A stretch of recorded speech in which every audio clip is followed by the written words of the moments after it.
Père, du Fils et du Saint-Esprit. Amen. Mes très chers frères et sœurs, nous sommes ce mercredi de la Pentecôte, puisque, comme je l'ai indiqué dans la petite explication liturgique que j'ai fait hier soir sur les réseaux, notre Église gallicane a gardé la célébration de l'octave de la Pentecôte, c'est-à-dire que durant 7 jours consécutifs, puisque c'est le jour octave de la Pentecôte, c'est la fête de la Sainte Trinité, mais durant 7 jours, nous célébrons la Pentecôte tous les jours. Et tous les jours, nous demandons un don du Saint-Esprit. Dimanche, ce fut la sagesse, il y a eu l'intelligence. La liste du Père n'est pas dans le même ordre que la mienne, donc je vais prendre le livret, ce sera plus simple. Ah bah oui, non, mais c'est sur sa liste. Le dimanche de Pentecôte, nous demandons la sagesse. Le lundi de Pentecôte, l'intelligence. Le mardi de Pentecôte, le don du conseil. Et aujourd'hui, nous demandons la force. Et cette force est un petit peu représentée parmi les miracles que les saints apôtres opèrent à Jérusalem. La guérison. Car il ne faut pas oublier que tout apôtre, tout disciple, tout prêtre ou évêque du Seigneur ne fait des miracles que par la force de Dieu, la force du Saint-Esprit. De nous-mêmes, nous ne faisons rien. Et ça, c'est ce qui différencie le prêtre ou l'évêque du guérisseur ou du magnétiseur. Souvent, on vient dans les églises demander la guérison au prêtre, tout en pensant que celui-ci va mettre de sa propre force.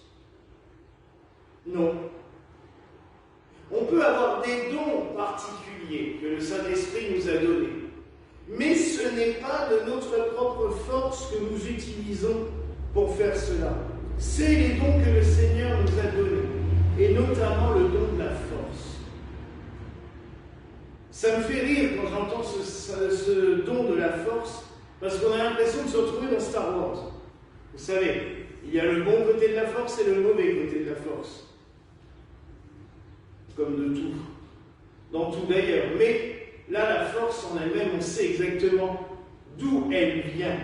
Ce n'est pas une chose à part entière, ce n'est pas une personne, c'est la puissance divine qui, par l'Esprit Saint, agit par nous. Les apôtres n'auraient jamais rien fait s'il n'y avait pas eu cette force. Le fait de prophétiser, le fait de guérir les malades, au point même que l'on met les malades sur le chemin de Pierre pour que son ombre les guérisse. Vous voyez à quel point la puissance divine est forte.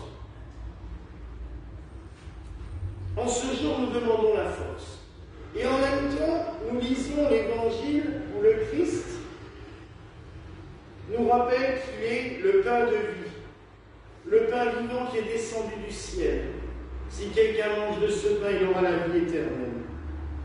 C'est exactement ce que j'ai prêché ce dimanche pour la première communion de Matthieu, en ce dimanche de Pentecôte. Car oui, mes frères et sœurs, je le répète et le répète encore, toute la puissance du Saint-Esprit nous est donnée à chaque fois que nous recevons la Sainte Communion. Nous en avons besoin. C'est un besoin vital. Non seulement pour la vie terrestre, pour notre vie quotidienne, notre vie de tous les jours, mais aussi et surtout pour la vie future, notre vie éternelle. Nous devons être prêts. Il y a du travail, car la vie éternelle, si elle nous est promise par le Christ, nous devons quand même faire quelques efforts pour la mériter. Et c'est un travail de tous les jours. Se préparer à la rencontre avec Dieu. Aujourd'hui, la mère d'un de nos prêtres s'est préparée tout particulièrement à cette rencontre avec Dieu, qui, malheureusement pour elle, ne saurait tarder. Malheureusement, parce qu'elle n'a pas forcément envie de quitter cette vie terrestre. Heureusement, dans un autre sens, car elle se rapproche de la béatitude.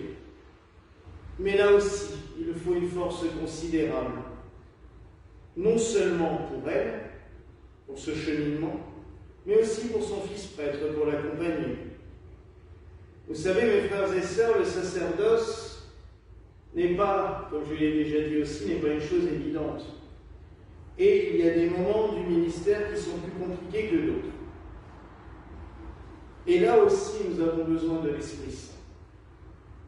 En cette semaine de Pentecôte, invoquons l'Esprit Saint non seulement pour les fidèles, pour vous toutes et tous, mais aussi pour vos prêtres. La liturgie orthodoxe a dans l'invocation du Saint-Esprit un rite qui est assez beau. C'est que le prêtre et les fidèles disent ensemble l'invocation du Saint-Esprit, et le prêtre, les fidèles sont à genoux vers le prêtre, et le prêtre est à genoux vers les fidèles. C'est-à-dire que l'un invoque l'Esprit Saint pour les autres, et les autres invoquent l'Esprit Saint pour lui. C'est un élément essentiel et c'est très important.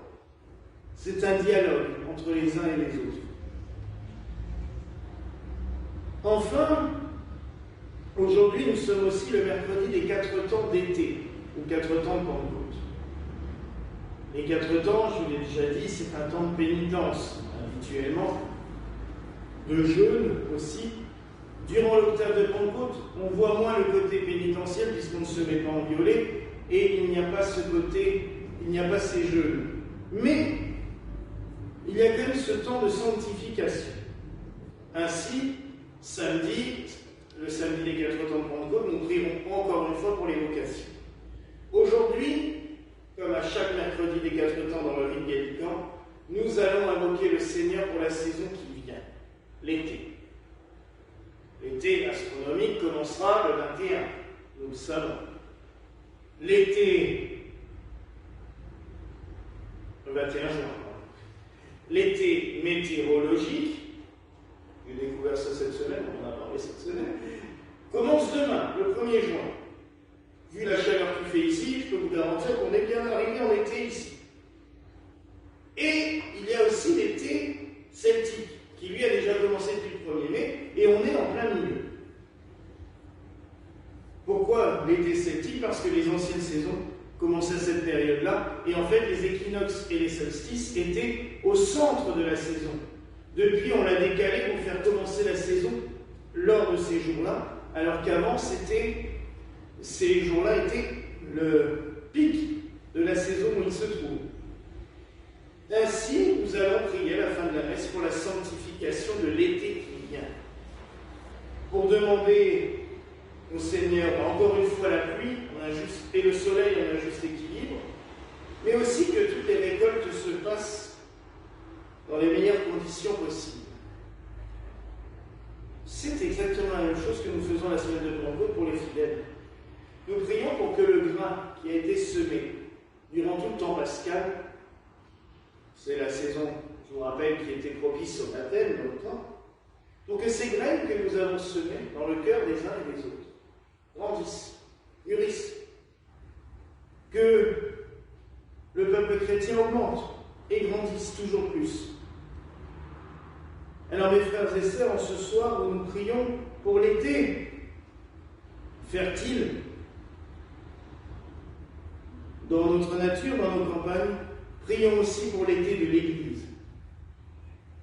Que l'Église grandisse, mûrisse et donne énormément et beaucoup de fruits. La Sainte Église universelle, bien entendu, mais aussi notre Sainte Église gallicale. Que par la force de l'Esprit Saint que nous invoquons ce jour, l'Église universelle et l'Église gallicale donnent de merveilleux fruits. Voilà la grâce que je nous souhaite en ce jour au nom du Père, du Fils et du Saint-Esprit. Amen.